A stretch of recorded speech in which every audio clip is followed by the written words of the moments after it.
星級評分可以幫助你研究同比較澳洲各地安老院舍嘅護理、安全同服務品質。每個護理安老院舍都會獲得一個整體星級評分，同埋4個分類星級評分：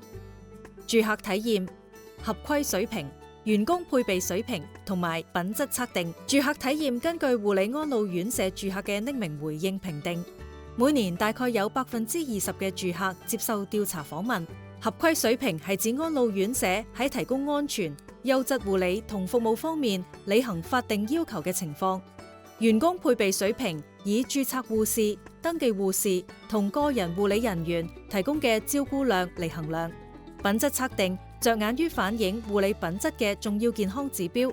例如壓力性損傷、計劃之外嘅體重減輕、跌倒、身體約束等措施以及藥物使用情況。評分嘅升級係乜嘢意思呢？1粒星表示需要重大改進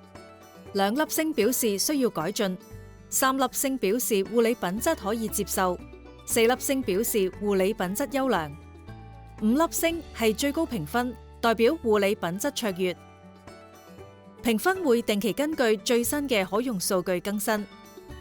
使用星級評分研究同比較護理安老院舍，可首先瀏覽health.gov.au/star-ratings， 然後點擊搜索服務提供機構工具，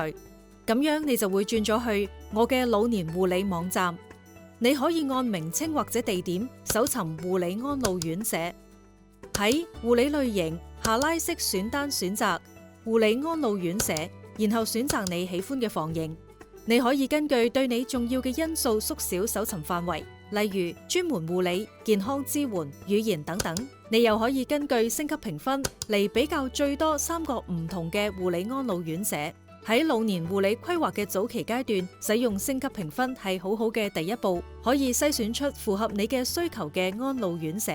你亦都可以直接聯絡各個安老院舍，就你或者你關愛嘅人嘅具體需求查詢更多資訊，同埋查詢有冇入住名額。要了解護理安老院舍星級評分嘅其他詳情，請瀏覽 health.gov.au/star-ratings/translated。